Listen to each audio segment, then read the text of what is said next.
With nearly 200 notifications a day, childhood moved online.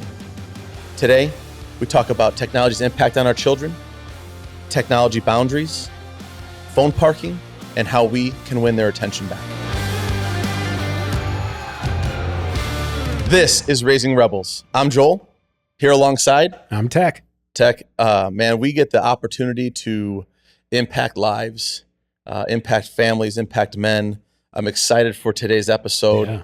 It's something that really has become a major issue in our culture. Yeah. Not only for the kids, but for us too. Yeah, and absolutely. And you know what? We might be part of the problem because they're emulating us. We're leading the way in what we do. Hey, we can all get it better. Yeah. So each week we try to bring a practical playbook to being a husband, being a father, being a leader. And today we're going to be talking about technology's impact on us and on our children. And really, we got to remember, we only get one shot. We only get one shot to be a dad. God didn't give us children to blend in. He gave us rebels to stand out. And I really look forward to digging into this information today. The big thing, Tech, in 2007, parenting changed forever, and we didn't even realize it. Mm-hmm. And what was that? The iPhone. Yeah. Right? That was the release of the iPhone. And then in 2008, the App Store was released, right? Mm-hmm. So then all the desktop computer stuff was able to get put into the palm of people's hands. Mm-hmm. And then in 2010, things even changed more drastically with Instagram coming out. Right.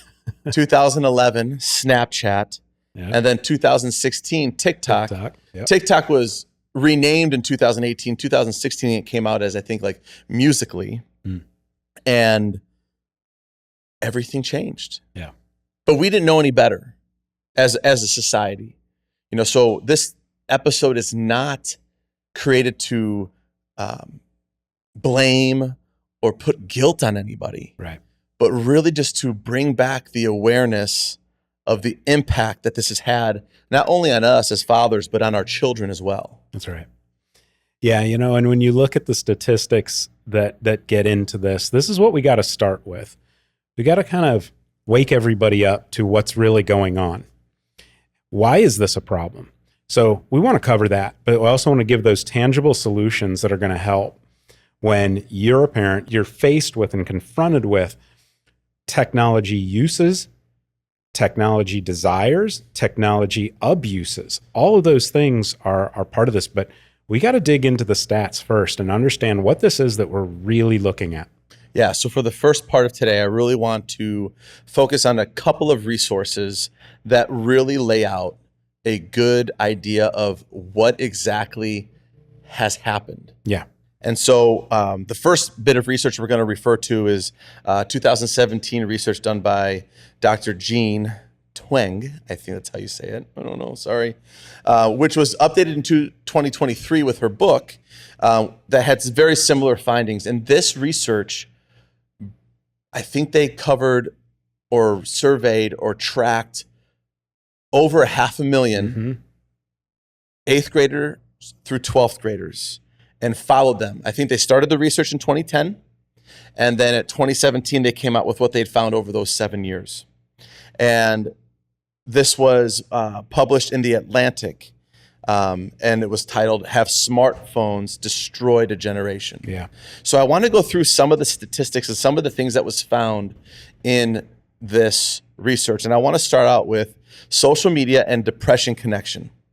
So teens using social media every day were 13% more likely to report high levels of depressive symptoms compared to those who used it infrequently. That's crazy. And Yes. at first you think like 13% doesn't seem like a high number, but it is. Yeah. Yeah, it seriously is. And when you look at the piece that is on the mental health side and the decline of that, when teens are on 3+ hours a day on electronic devices, are 34% more likely to suffer at least one suicide-related outcome. depression or self-harm, oh my gosh, those two go hand in hand when you think about the cell phone use and then the social media side of the house. They really have a connection there. Yeah. And then screen time, as you alluded to suicide risk, those who use digital devices 5+ hours a day were twice as likely to have suicidal thoughts or attempts than teens who used for less than an hour a day. Yeah.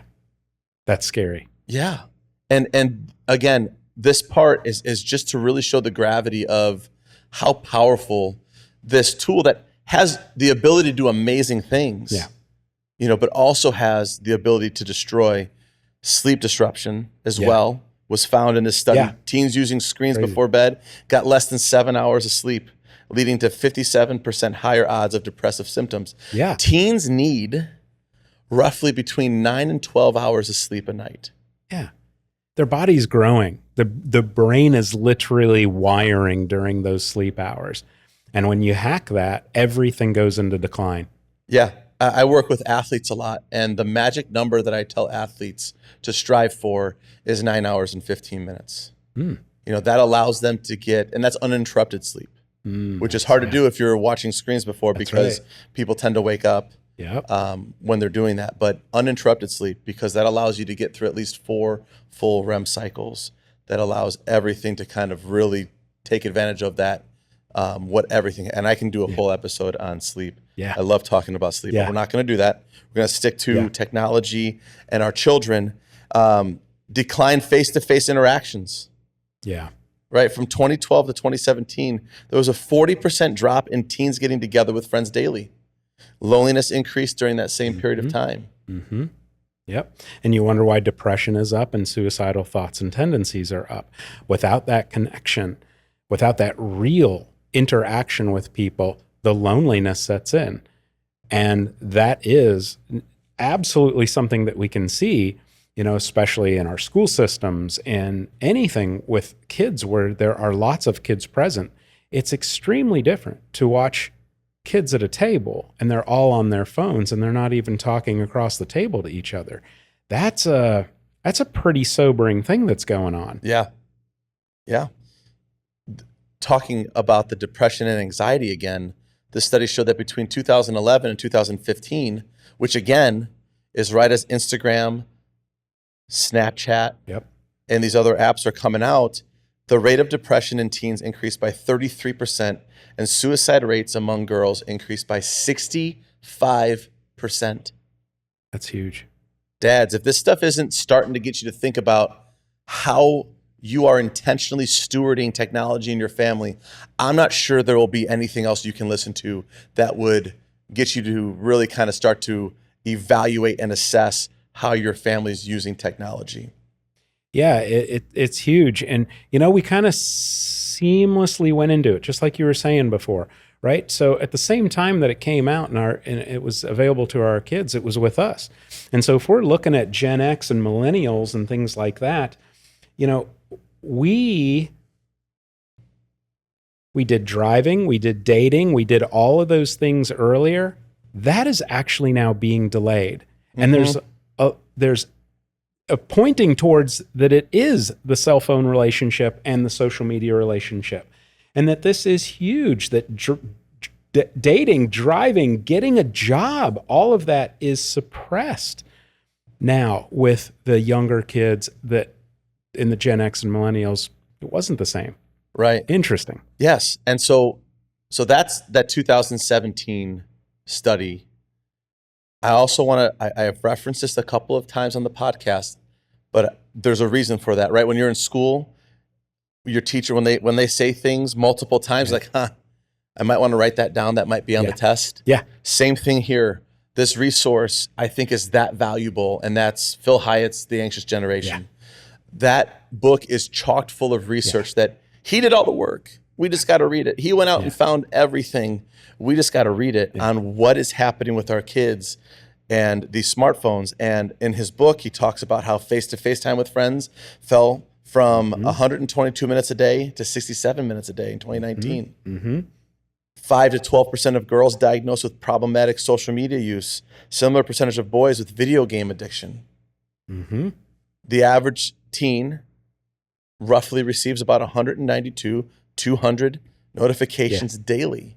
That's crazy. And you know what's happening with each one of those notifications is it is a dopamine rush. And so, you know, it's just like anything that they've done research on that is, you know, gambling, any of those other things that where all of a sudden something is getting your attention.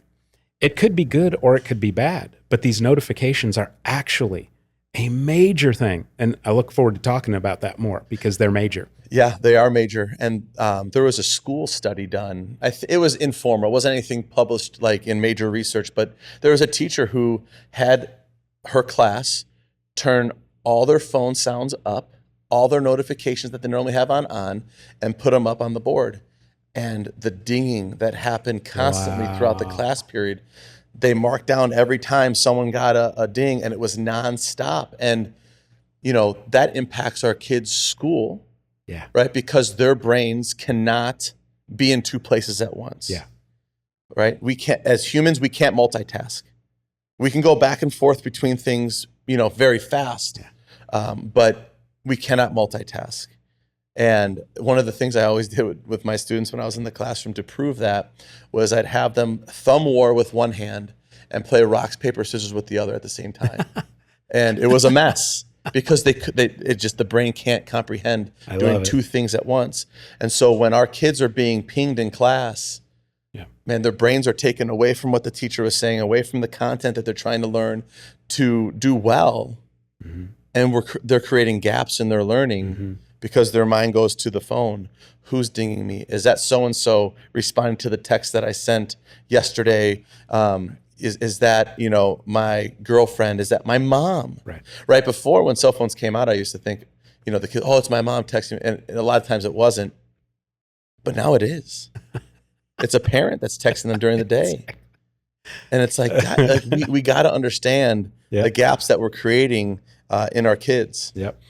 From Phil Hyatt's book again, emergency room visits for self-harm rose up by 188% among girls ages 10 to 14. From 2010 onward. Suicide rates rose 91% for boys and 167% for girls ages 10 to 14. I mean, these aren't small numbers, and these aren't minor things. Anxiety diagnosis rose from 139% among 18 to 25-year-olds since 2010. That's right. And then you're back at this sleep side of it, right? Heavy screen use linked to sleep deficits. Teens need that 9 to 12 hours that you were talking about, but they get less than 7 a night. And that poor sleep has led to the increased depression, irritability, and impulsivity. That all comes from just if we are sleep deprived. Now we're being sleep deprived by a device. And if notifications are on during the night, then forget it. Now you're constantly out. So this is a big one. They never turn off. They never turn off. So that's the stats. And again, those aren't things that we're making up. That's just the numbers. That's happened since 2010 is really when they really started studying it. And Phil Hyatt also talks in his book how he wanted to make sure that those numbers weren't just localized to the United States. You know, so he compared the numbers in Canada and the UK as well. And there might have been another country or two in there, but similar demographics to the United States. And they all showed the same trends. Same thing. They all showed the same trends. So what's the deal? Why talk about this? The first principle that I want to talk about is, as parents, we're no longer just parenting our children. We have to parent their devices and their digital lives as well. You know, this is where you start to look at the psychology of this. You know, we can get things wrong as parents here and there, and the outcomes might not be so bad, right? You know, you do something that might be a little bit more aggressive on the playground, or do something like that. They get bruised, and we wash it off. You move on. However, I think what we're really missing is that because we are also involved in heavy phone use, in heavy communication, in possibly social media, that now all of a sudden we're not really taking a good look at how it is affecting the teen, the young adult, the adolescent. We're kind of processing it in our own world, but we're not thinking about it in that light. So this is where it becomes psychological as well as physiological. And that's why the tools that we're going to share here are really just tips, techniques, best practices. Some are about what we've done and it works, and some are what we didn't do and it didn't work. Right. And then what other experts are saying too. Well, and technology has changed now to where there is a 24/7 stream of information available to our children to influence them. 24/7. Yeah. And we as the parents, as the fathers, we want to be the primary influence on our children's development. Yeah. And so in order to do that, we've got to make sure that we're a part of this process with their technology. Yeah. And how many minutes a day is the average that a parent gets to talk to kids, right? It is so low compared to how many hours a day a child is on a screen and on a device, social, talking with others. So this is not only a lean in and get present, but it's also lean in and watch, supervise, oversee, be a part of this piece of the house too. Right, because we used to, protecting your children used to be limited to making sure the front door is locked and maybe giving them a boundary that they could walk around, depending on how old they are, and play.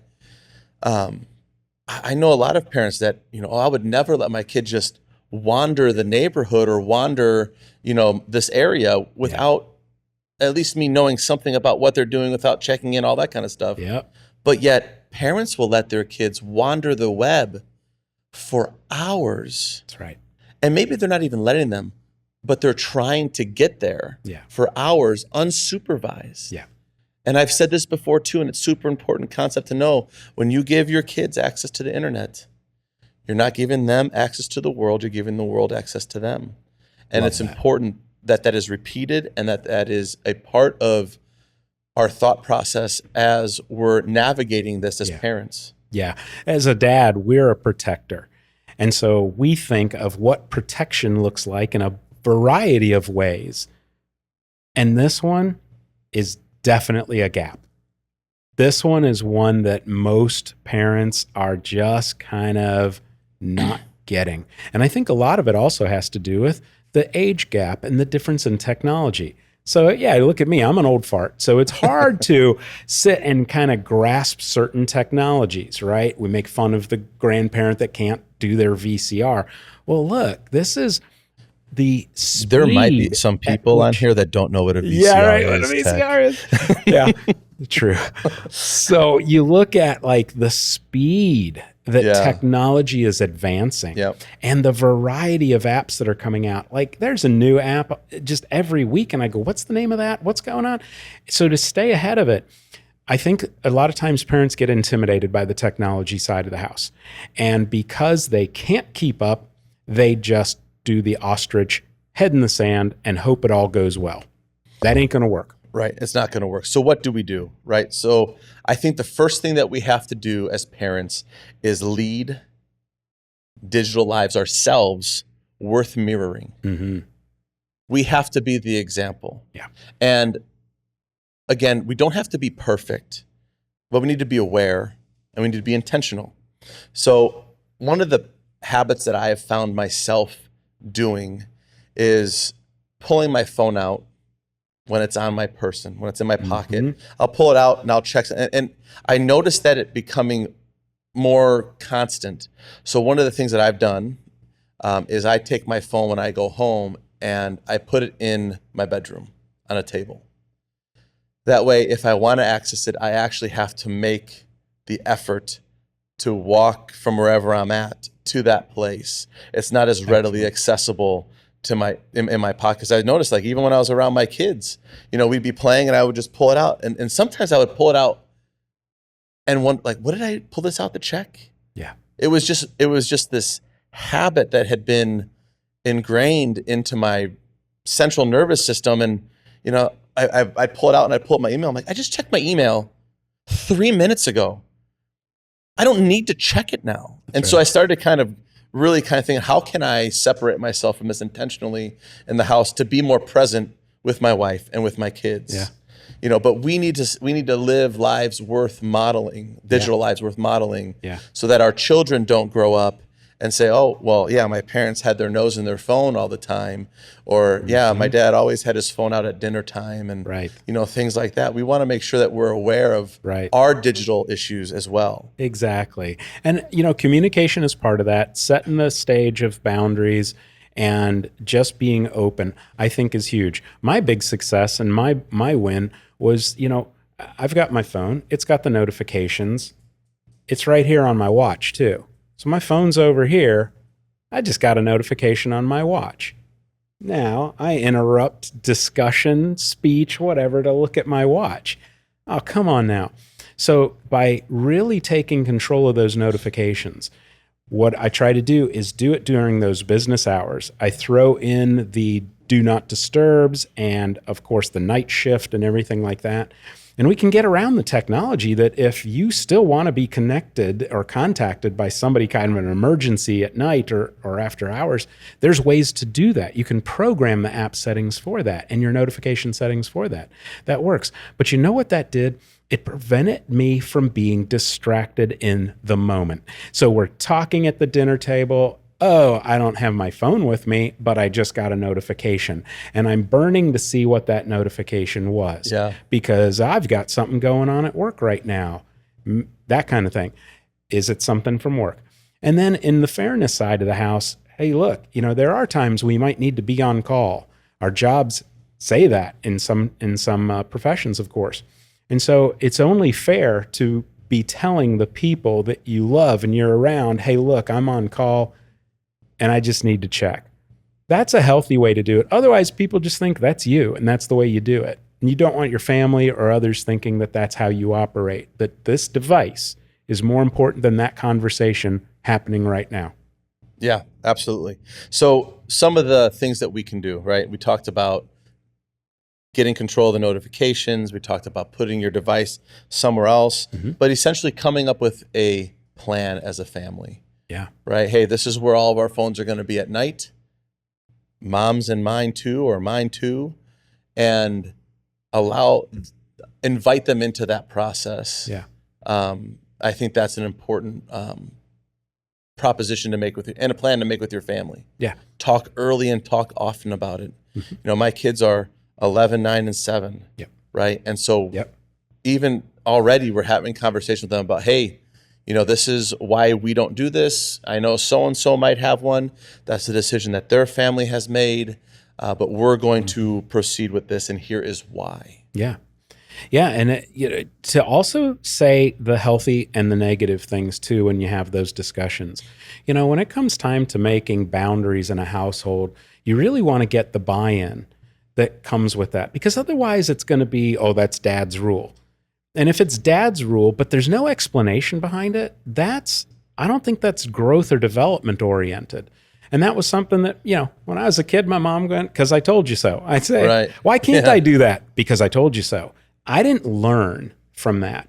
And I didn't get to have any kind of ownership in responsibilities, boundaries, or punishment. And so I think that to have those discussions, to sit there, especially with the older child that has had the opportunity to be on a device, to talk about, hey, how does your neck feel? How's your vision going? You experiencing headaches?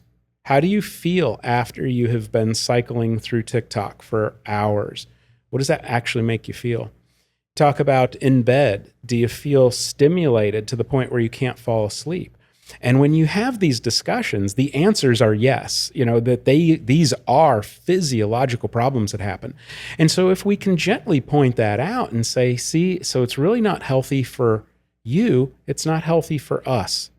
It's not healthy for us as a family. Yeah. So what we're going to do is all together come alongside a way to do that. So that open discussion of what isn't working is also a good way to pepper this conversation on what we should do to make it right. Right.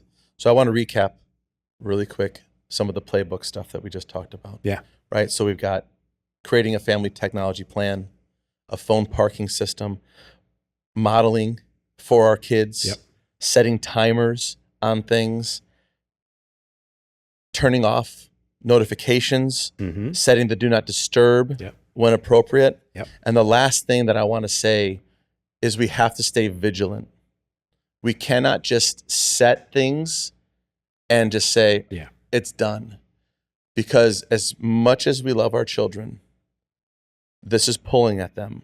Yeah. And also, there's apps out there that you might set a timer, but they've created some loophole where they can hit 1 minute, another minute, another minute, another minute, and it can extend it. So there's some apps out there that aren't quite compliant with Apple or Android's Right. usage with that Right. part of the phone. Right. So we can't just assume that everything, we can just set it and walk away. We have to stay vigilant. We have to stay involved and on top of it, because it can spiral out of control pretty quickly. That's right. And, if we do an approach that is about freedoms over time too, we're going to be a little bit tighter on the restrictions with those young kids, especially the ones that want to, that we might say, you're not ready for a cell phone yet. Right. And as we start then introducing it, and then as they become in their later teens and that kind of stuff, different privileges can kind of come. So it takes a balance of knowing that. You can find so much literature out there on how to control app usage, how to do these timers, how to do the do not disturb, how to do night shift or whatever the different platforms call them. Don't be afraid to dig into that side of it, to understand what technology exists. And don't throw your hands up and go, well, the kids have a hack for everything anyhow. It's worthless. Just you showing that you care enough about doing it. The kids might not necessarily like it in the beginning, but they're going to respect you as a parent for leaning in and ensuring their safety. Yeah. And stay on top of it too, because technology is changing. We think we set these parameters and we're ahead of the kids. Right. The kids are 5 steps ahead of us. Right. There are hidden folders in phones. There's things called ghost apps where it mirrors a different type of icon, but really behind it is a Snapchat or an Instagram app. So we have to make sure that we're staying with it as it evolves and grows, because they get it, or their friends know and are teaching them how to circumvent the system. That's right. So, hey, this is where we get better. This is where we grow as fathers, as husbands, as leaders. If this episode added value to you today, please like, share this with other men so that we can impact more families. Until next time, keep growing, keep leading, and keep raising rebels. We're out.